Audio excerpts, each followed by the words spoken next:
Guys, uyu muhungu wa Sam, umuhungu Nyagatare. Hano ni kuri My Vision Official.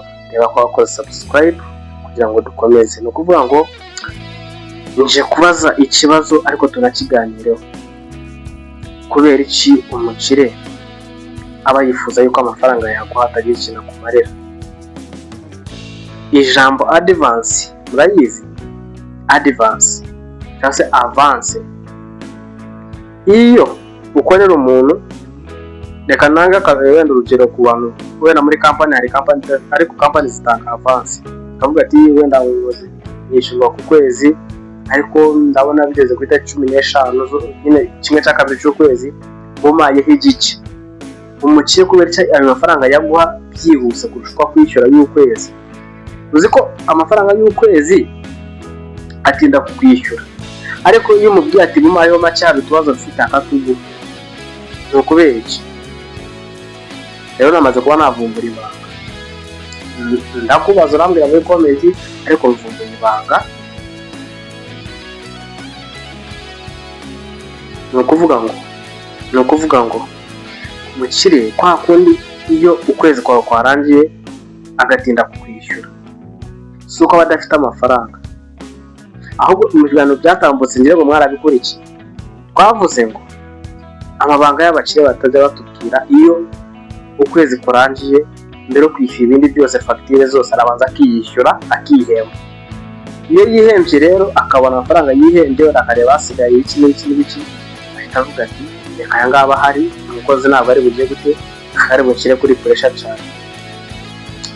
Ariko niba kwishyura 100 byayo ukwezi kwarangiye mu gihe nubwo utaratwishyura, ariko nshaka wa avance $15,000 azabiguha yiwe. Ejo mubwira uti maho bitanga azayaguha yiwe, ariko biramusabira icyari ntayazabe.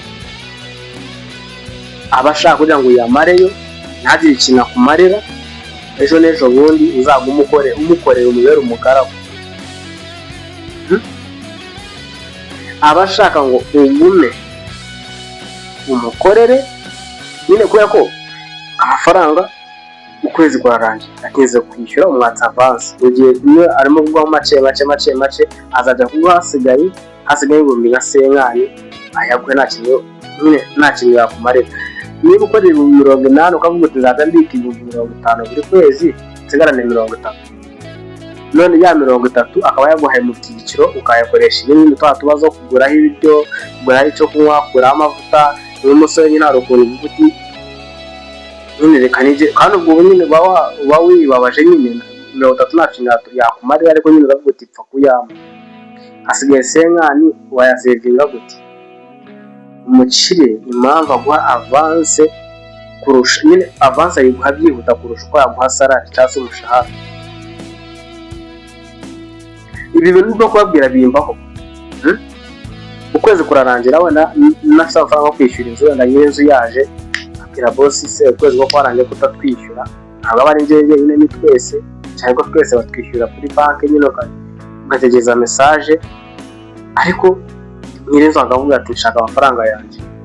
Wabwira boss ati bumaye amafaranga yo kwishyura iki, urashaka ngahe?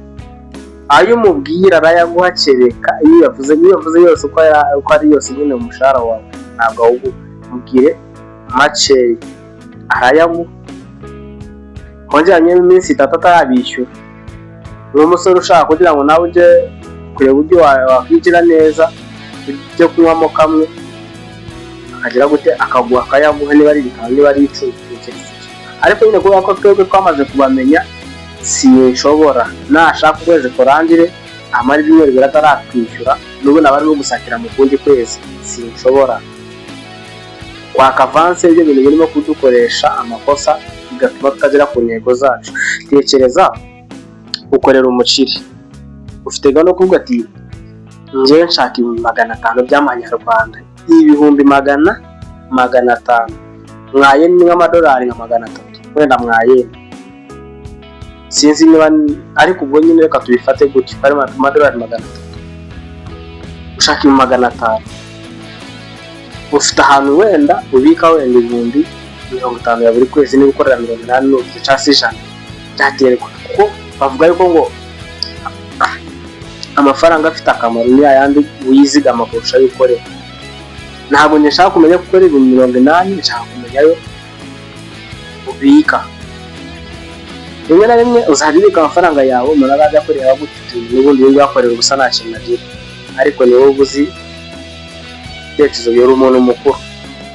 Uwo musore ujya gutereta abakobwa bakakubenga kubera ko nta mafaranga ugira, ariko shyira mu mutwe ejo nawe inyenyeri yawe izaka. Hari igihe ureba bari abasore bageze aho bariya ukabona bageze ku bintu byabo bameze neza, ariko nyine wowe ugashaka kugira ngo ugire mu nzira y'ubusamo. Ntabwo byakunda.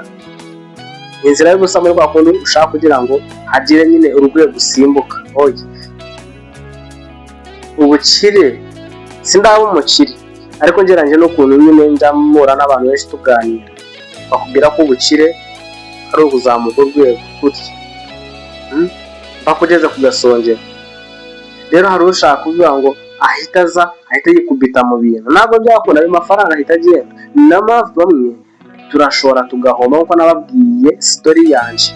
Abantu batarayireba mujye kuyireba, uburyo navuye muri mekanike, nkava muri mekanike nkajya guteka capati bigahomba, nisanga mu kazi k'abakire, akaba nakomerereyemo uyu munsi.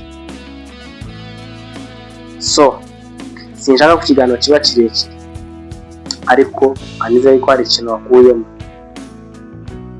Ni wa Mungu wanyu Sam, Mungu Nyagatare, hano ni kuri My Vision Official. Reba ko subscribe, share ndetse na comment, ubundi twikomereze tuzamure channel yacu. Ndabizi muzayikunda. Hano hari urubyiruko ni mwebwe abanje.